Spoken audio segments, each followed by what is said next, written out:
Welcome to DC teachers academy. आज हम इस वीडियो में बात करेंगे यूपी ट्रिपल एससी का जो आपका पेपर हुआ है अभी पीईटी का, उसमें जो सेकंड शिफ्ट का बुकलेट नंबर एच है उस पेपर को हम डिस्कस करने वाले हैं। ठीक है, सीरीज नंबर जो एच है उसको डिस्कस करेंगे। और अगर आपने चैनल सब्सक्राइब नहीं किया है तो सब्सक्राइब कर लीजिए, बेल आइकन को दबा लीजिए, जिससे कि जब भी मैं वीडियोस डालूंगा तो आपको अपडेट मिलती रहेगी। तो देखिए, वैश्विक शांति सूचकांक 2021 में कौन सा देश शीर्ष पर रहा है? तो इसका आंसर होगा आइसलैंड। हम ज्यादा डिस्कस नहीं करेंगे क्वेश्चन के बारे में, डायरेक्टली मैं आपको आंसर बताऊंगा। अगला देखिए, कौन सी राज्य सरकार ने मुख्यमंत्री दलित सशक्तिकरण योजना को लागू किया? तो उसका आंसर है तेलंगाना। थंडर ड्रैगन की भूमि भूटान को कहते हैं। रियाद किस देश की राजधानी है? सऊदी अरब की। तमिलनाडु विधानसभा 2021 का चुनाव किस राजनीतिक दल ने जीता है? तो डीएमके ने जीता है। अगला क्वेश्चन, राज्यसभा के चुने हुए सदस्यों का कार्यकाल कितने वर्ष का होता है? तो 6 वर्ष का होता है। विश्व में संयुक्त राष्ट्र दिवस कब मनाया जाता है? तो 24 अक्टूबर को मनाया जाता है। अंतर्राष्ट्रीय न्यायालय कहाँ पर है? द हैग में है। विश्व प्रसिद्ध खजुराहो मूर्ति कलाएं मध्य प्रदेश में स्थित है। क्षेत्रफल की दृष्टि से भारत का निम्न में से कौन सा सबसे छोटा राज्य है? तो वो है गोवा।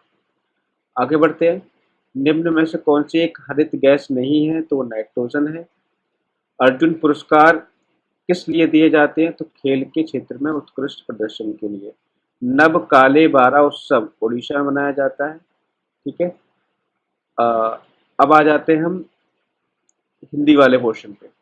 ठीक है, तो अब हम डिस्कस करेंगे हिंदी वाले क्वेश्चन। तो हिंदी का पैराग्राफ तो आप सभी लोगों ने पढ़ ही लिया होगा, तो इसको पढ़ने की जरूरत मुझे नहीं है। तो आप देखेंगे, उपर्युक्त गद्यांश के लेखक ने मुख्य रूप से क्या बताया है? तो यहाँ पर आज़ादी के संघर्ष में कृषकों का क्या योगदान था? तो उसके बारे में कोई बात नहीं की गई है। ठीक है, गुलाम देश की दशा कैसी थी? आज़ादी में क्रांतिकारियों की क्या विशेष भूमिका रही? तो यहाँ पर भी क्रांतिकारी की तो कोई बात की नहीं गई है। तो यहाँ पे आपसे ऑप्शन नंबर बी सही होगा, महात्मा गांधी के नेतृत्व में राष्ट्रीय आंदोलन कैसा था। उपर्युक्त गद्यांश के लेखक का उद्देश्य क्या था? तो यहाँ पे देखो, ऑप्शन नंबर बी जनतांत्रिकता से हानि बताना गलत आंसर है ये। धार्मिक आस्थाओं सद्व्यवहार को बढ़ावा देना, ये भी गलत है। अंग्रेजी राज्य के दोस्त बनाना, ये भी गलत है। तो आंसर आपका सही होगा ऑप्शन नंबर ए, भारतीय स्वतंत्रता संग्राम की विशेषता बताना। धर्मनिरपेक्षता से क्या अभिप्राय है? तो सभी धर्मों का आदर करना। कैसे माना जाए कि हमारा स्वतंत्रता संग्राम जनतांत्रिक था? तो जनतांत्रिक मतलब इसमें सभी जाति वर्गों के धर्मों के लोगों ने भाग लिया था। उपयुक्त गद्यांश में स्पर्णीय शब्द का क्या अर्थ होगा? स्पर्णीय शब्द का अर्थ जो होता है वो है प्राप्त करने योग्य। ऑप्शन नंबर सी करेक्ट होगा।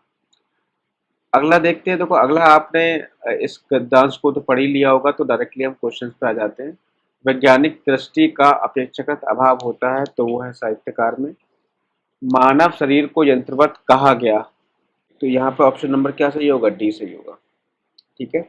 शल्य चिकित्सकों द्वारा स्वीकार की गई दायित्वपूर्ण चुनौती क्या थी?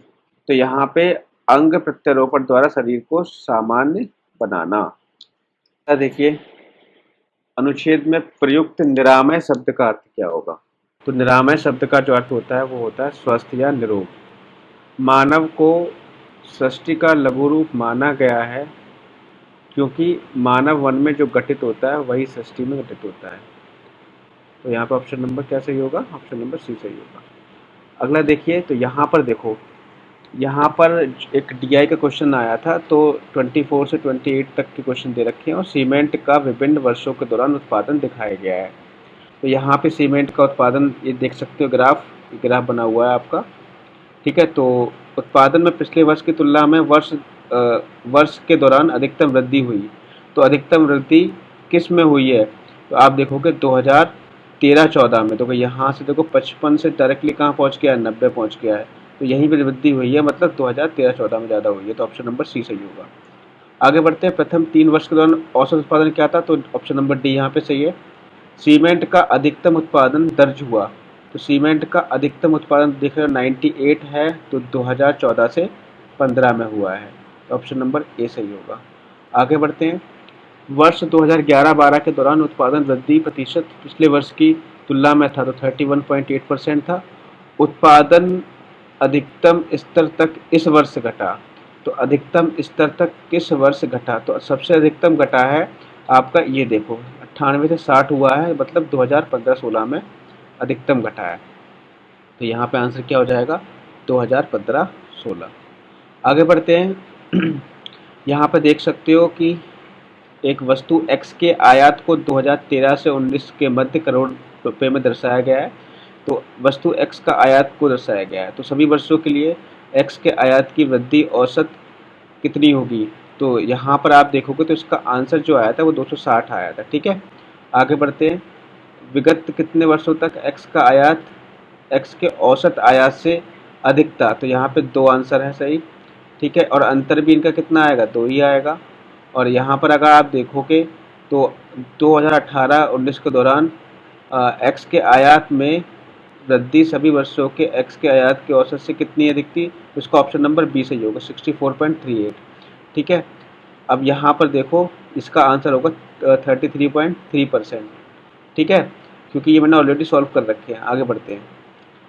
अगला देखिए, यहाँ पर ए बी सी डी सप्ताह के विभिन्न दिनों पर वस्तुओं की बिक्री कर रहे हैं। मतलब ए बी सी डी कौन है? 5 लोग हैं, और सोमवार, मंगलवार, शुक्रवार, शनिवार को बिक्री कर रहे हैं। तो यहाँ पर आप देखोगे तो यहाँ पर आप इसका जो एग्जैक्टली आंसर था 44.44% था।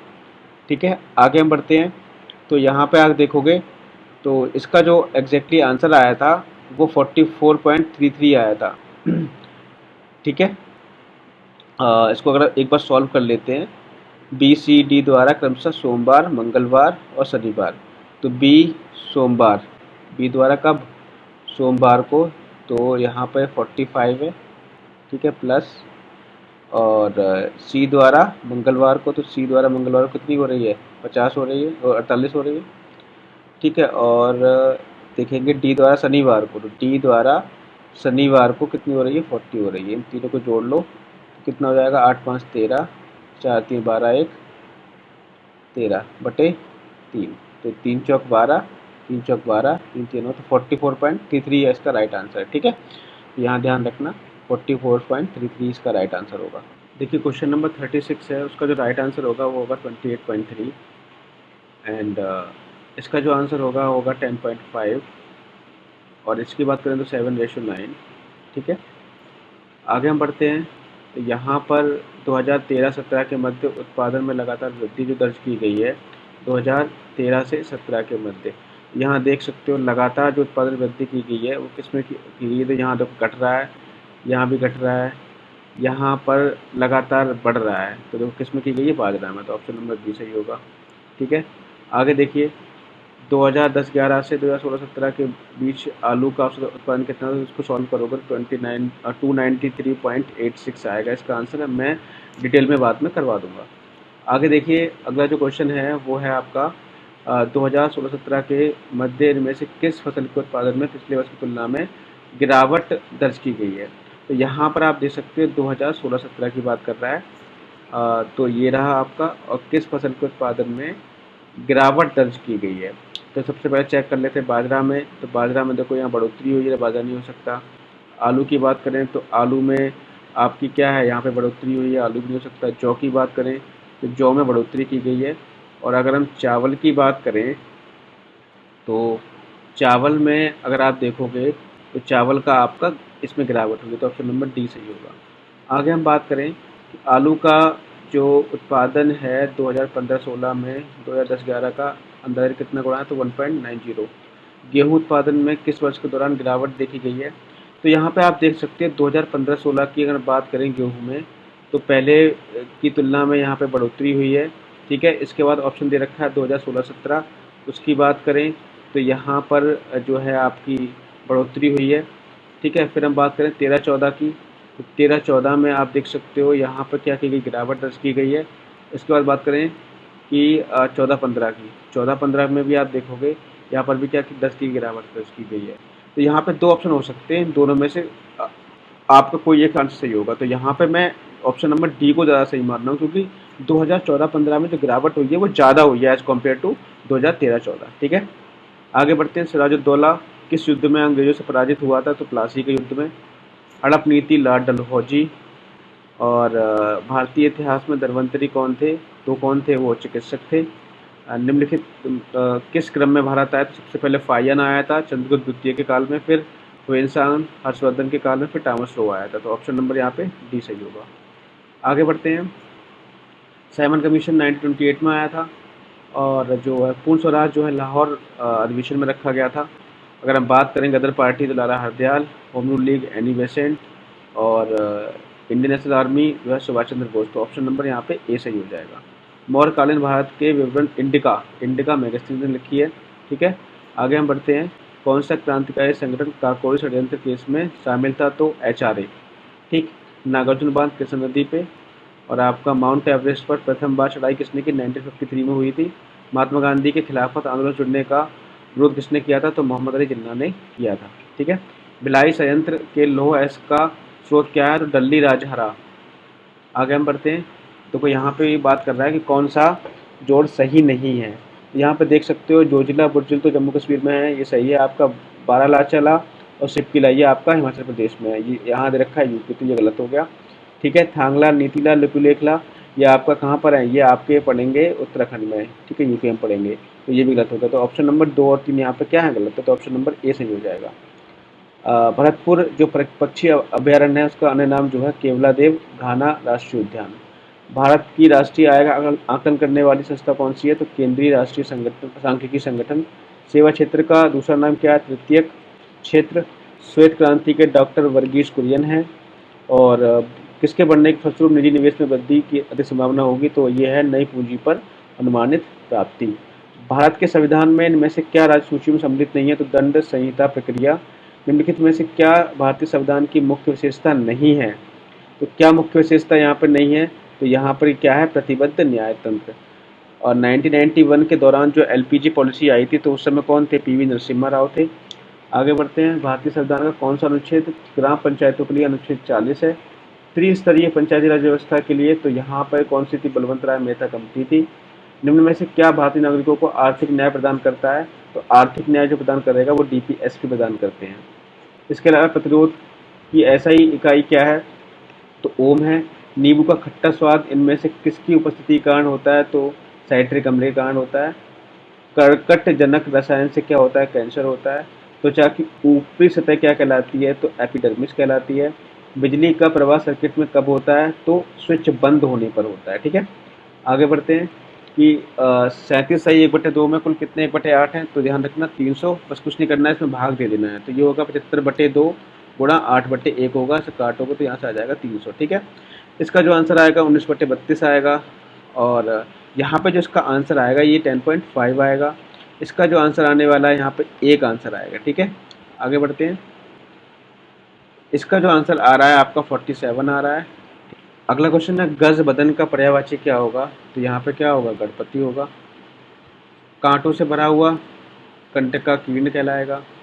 ठीक है, दूध का दूध, पानी का पानी, तो उचित निर्णय बहिष्कार यहाँ पे आपका ऑप्शन नंबर डी करेक्ट हो जाएगा। तीक्ष्ण का जो लोभ शब्द होगा यहाँ पे कुंठित होगा। आगे बढ़ते हैं। इंग्लिश का पैराग्राफ तो आपने पढ़ ही लिया होगा। The author jumped out of the bed because A cold bridge वाला आंसर यहाँ पे होगा। और यहाँ पे क्लाइंब इनटू ए बेड होगा। और यहाँ पर अगर देखा जाए तो ही वॉज ऑफरेड होगा। और कीन का जो होगा डल होगा। और प्राइड का जो होगा वो डिग्निटी होगा। ठीक है, आगे हम बढ़ते हैं। यहाँ पे आंसर जो होगा सूरवीर होगा। और यहाँ पे ऑप्शन नंबर ए सही है। ठीक है, यहाँ पर बहन सही है। और यहाँ पर आपका मलेरिया सही है। ठीक, और यहाँ अगर हम बात करें तो जो स्वास्थ्य बीमा फ्री देने वाला राजस्थान है। और यहाँ मास्टर कार्ड आंसर रहेगा। और यहाँ पे जो नमस्ते योग है वो आपका आयुष मंत्रालय का है। ठीक है, और यहाँ पे जो 2005 को शुक्रवार है तो 18 फरवरी 2007 को क्या होगा? तो रविवार होगा, क्योंकि यहाँ पे जो ऑड डेज आ रहे हैं तो वो 2 आ रहे हैं। तो 2 शुक्रवार में 2 जोड़ दोगे तो रविवार आ जाएगा। ठीक है, आगे बढ़ते हैं। यहाँ पर आप देख सकते हो सुकन्या समृद्धि खाते की ब्याज दर क्या है? 8.6% है। और यहाँ पे जो है विद्या बालन यहाँ पे जो आंसर होगा विद्या बालन होगा। आगे हम बढ़ते हैं। सबसे शक्तिशाली पासपोर्ट जो है वो जापान का है।